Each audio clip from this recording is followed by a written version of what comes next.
Just outside of Augusta, Georgia, is a private golf club called Champions Retreat. If you haven't heard of the club, you probably will in the coming months as it prepares to host the opening rounds of the Augusta National Women's Amateur. Champions Retreat's a perfect blend of championship golf, great camaraderie, fantastic social environment, collection of wonderful members, a lot of their friends, and the game of golf at its pure sense. The club prides itself on creating a comfortable atmosphere for both its members and guests from around the world. Yeah, we spoke earlier about lowering the barrier to comfort, and I think a big goal of our staff is to ensure that our members and their guests come to the club. They can enjoy it for what it's worth, an amazing setting, but they can do so while feeling comfortable, like they would be sitting on their couch in their living room. This mantra of Champions Retreat is readily apparent from the moment you arrive on the property.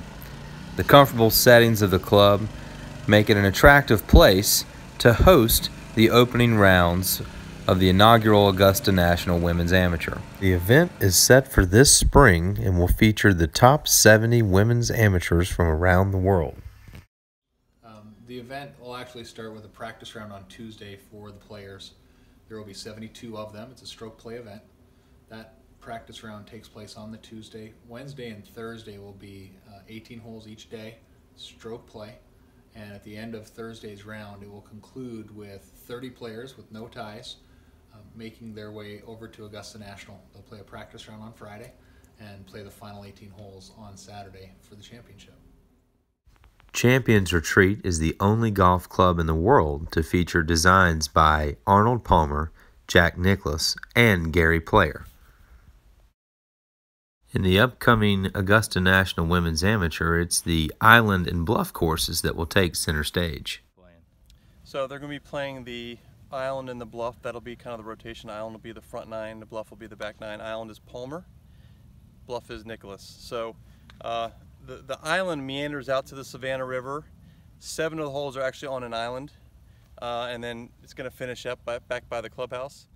The routing of the island course occurs over the portion of the property which features the convergence of the Savannah and Little Rivers.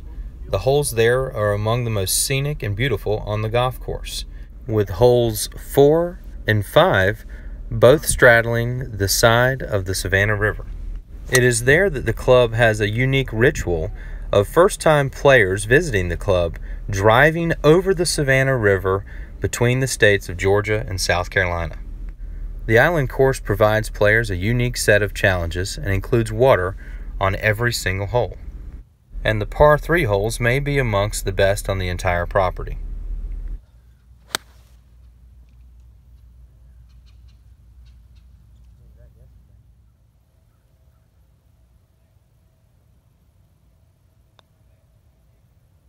Boom.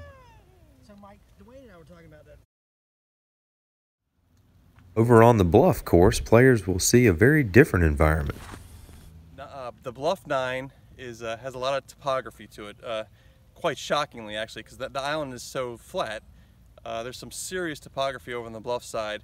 Nicklaus put a premium on hitting your iron shots into the greens. The greens can be severe in spots, some tricky pin locations, but you're going to have some elevation shots both up and down, and you're going to have to control your trajectories a little bit. So that's kind of the big difference. The Bluff is a really good, as the back 9, it's going to be a really good finishing 9. The Bluff course is routed over rolling Georgia hills and is framed by towering pine trees that are reminiscent of the Augusta National Golf Club. On the final 9 holes of the Augusta National Women's Amateur, players will be met with unique challenges and sweeping views of the Georgian countryside.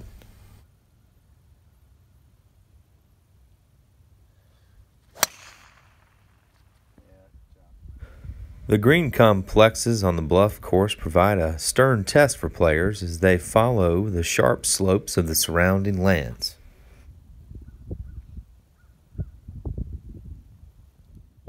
The composite of the Island and Bluff courses provides a beautiful natural setting for golf. The finishing holes at Champions Retreat show once again why the club is a perfect partner to Augusta National for this new historic event.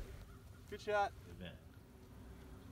The Augusta National Women's Amateur is an amazing initiative that Chairman Fred Ridley has set forth and has taken charge and ownership in. And it's an opportunity for the game of golf to have another channel, another outlet, if you will, for the growth of the game, to expose and continue to further the women's game. And we here at Champions Retreat are really honored just to play a small role in that process. The world will be watching as the game's best women amateur players descend upon Augusta, Georgia, and Champions Retreat will certainly be ready to welcome them. It's a tremendous honor.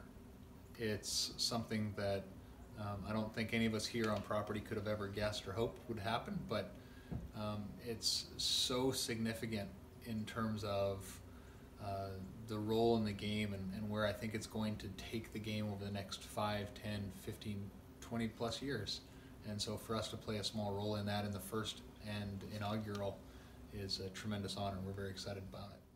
The excitement for the Augusta National Women's Amateur is indeed building, and as the event draws nearer, people will certainly look at Champions Retreat as an important place that has a critical role in one of golf's most historic new events.